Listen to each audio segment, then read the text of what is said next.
We kick off our show with a difficult topic, gender dysphoria.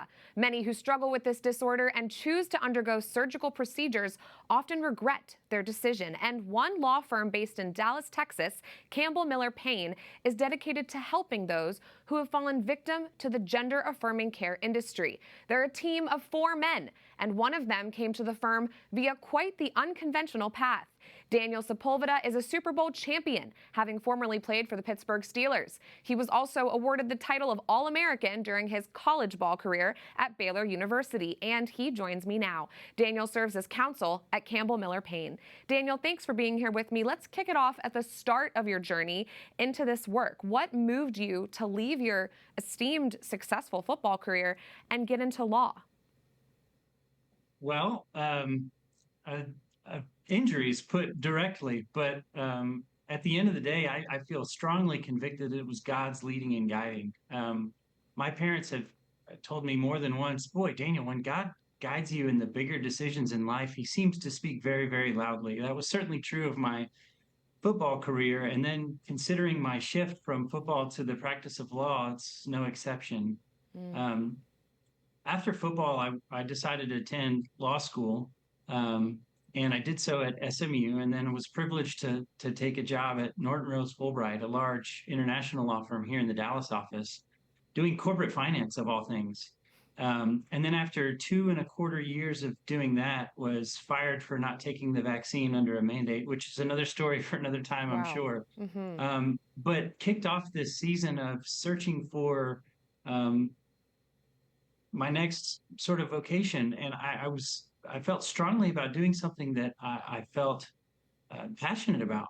Right. And so in praying about that and trusting God for the next thing, on the heels of that, I go to lunch with Jordan Campbell, one of the founding partners of this firm. And after communicating to him some of the things that I just sort of highlighted there as I was thinking through that, he says, okay, my turn. Let me tell you what God's been showing me. And he pitches this idea of the firm that he has. And as it turns out, that lunch meeting with Jordan was a year ago today. So I've been with the firm now for a year. And as Jordan pitched it, I just felt my heart drawn to it. I Wow. mean, how could it not be? The statistics that you share and the research that he had delved into and that I started digging into in depth um, just shows some serious consequences for some vulnerable folks who my heart was drawn to. And so um, I had previously expressed while I was in law school to Jordan, in fact, that I had no interest in ever litigating. But as he pitched this to me, I felt the Spirit of God prompting me to jump on board, and so I was all over it. Wow. Well, Um, and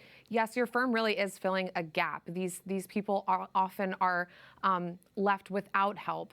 Talk to me about your work at Campbell Miller Payne. It's a unique mission. You're helping people who are detransitioning and going through so much change emotionally, mentally, and of course physically. yes, the mission at the firm is our clients. We are here for them.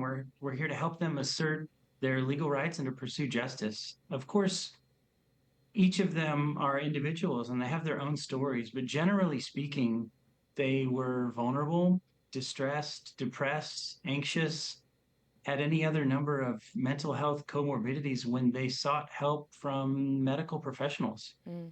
And on the basis of a few meetings, maybe just one in some cases, they're put on a path of medicalization, which includes potentially sterilizing puberty blockers in some cases, cross-sex hormones, Mm. and even to the point in some cases where their healthy body parts are removed, all in the name of providing medical care for mental health issues. It's very sad. So the mission of the firm is to help them pursue justice.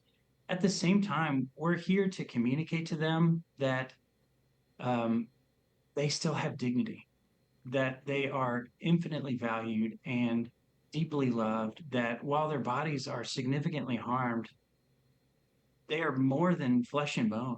Mm. And so we count it a real privilege to be able to deliver that message alongside helping them assert their legal rights. And so directly, that's what the mission of the firm is. Indirectly, we hope that in doing that, we can inject the accountability that our tort system is based on. Our tort system in this country is meant to affect behavior change. So we hope that as we adjudicate these cases and help our clients pursue justice, that'll do a great deal to start affecting that change in this particular practice. Right. And Daniel, we have just about a minute left, but I want to ask you about a study that's been touted by the Associated Press. It claims that only about 1% of people regret transitioning. Is that true? It seems like every day more people are coming forward with stories of regret. I'm thinking of Chloe Cole, Ollie London, just to name a few. Yes, very quickly. It's impossible to know how many detransitioners there are. I can tell you this. Launched the firm in April of this year, and to date, we have interviewed almost, if not more than 50 potential clients. That's on the basis of word of mouth and some of our public media presence. And that's more than 1.5 potential clients per week. So I think anyone who asserts that this is a rare person out there, a detransitioner, as they're sometimes called, I think is misguided. Absolutely. Well, Daniel Sepulveda, thank you so much for joining us. We'll have to have you back again soon of Campbell Miller Pain. God bless you and your work. Sounds great. Thank you.